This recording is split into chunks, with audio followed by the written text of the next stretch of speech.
Hello, writers. So I'm back here again with Ilias, who is a relatively long-time client of ours, who recently just finished his first science fiction novel and also published it. So we're going to talk a little bit about the book itself, and we're going to talk about Ilias's experiences with writing his first novel, and see if you guys can get some lessons from that. And for anyone that's interested, also pick up the book. So I guess at least to start off with, actually, do you want to tell us like a tiny bit of info about yourself? You're also a Londoner, right? Yeah, I'm a Londoner, Yeah. although I don't live in London anymore, but Okay. I work in London every day. Okay. Okay. What's the book about?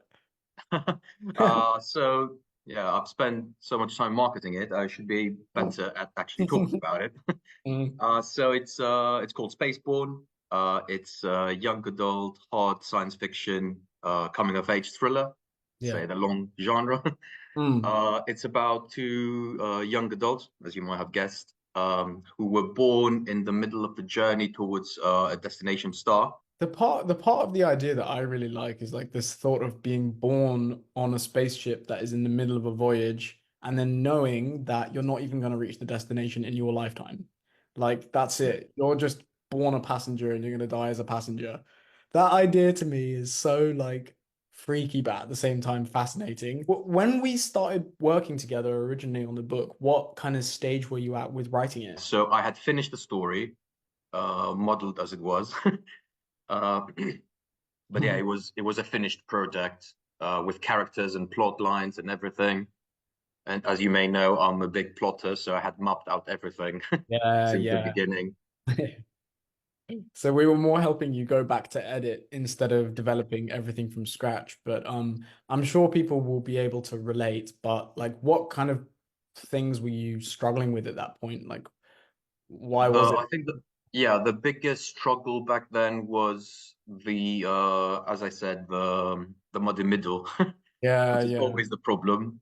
Because even if you've plotted everything and you know where the story is going and where it's finishing, Hmm. still making that middle captivating is Yeah. quite tricky. Yeah, there's a tendency for stories to lose their way a little bit because I think the middle is the biggest part of the book. And at the beginning, it's very obvious what you need to do, like introduce everything. All right. And at the end, it's very obvious what you need to do. You're going to have like a fireworks show of an ending. But then it's like that big question of how do I keep it interesting all the way through without any bits dragging or getting confusing or tangled? So I think, yeah, probably a lot of people watching will be able to relate to that. What was helpful for you? I think you were working with Anna, right, from our Anna, team. yes. Yeah. What was the most helpful part of collaborating with us or with her?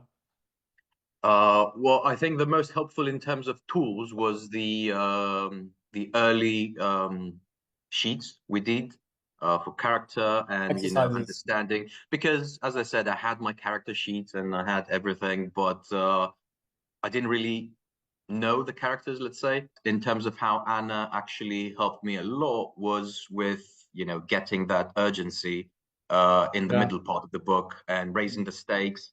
I don't want to say it was boring back then in draft two. That helped a lot because it was yeah, she was right about I, everything, let's say. I remember that issue that the stakes and the urgency there wasn't quite like enough time pressure and it didn't feel like things were dire enough or like Yeah. risky enough in what was happening. So, and actually with a lot of books that we help to go the traditional route, that's often a reason why books get rejected is just because the stakes are too low. It doesn't feel like it's exciting enough. So, it's good that you guys were able to get that tackled as well. I'm Yeah. really interested because when we first met, you were an author like on the journey of finishing their first project, and now you're someone who has a first book under their belt.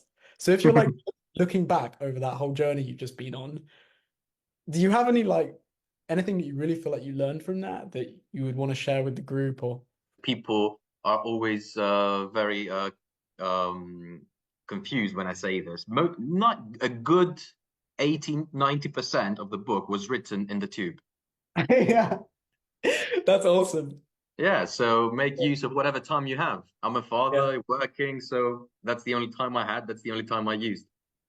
That's so funny, but that's so cool at the same time. I love Yeah. that. on the tube. I actually used to write on the bus, funnily enough, on Yeah, everywhere. my phone as well. So Yeah, on my phone. whenever you got time, I guess. What would you say to someone who's like maybe struggling with some of those things like motivation or struggling with figuring out the middle of their book? They're like thinking about having some help, but they're not sure. I think it's very valuable to have someone like you guys help, especially for the middle of the book, which is usually the culprit.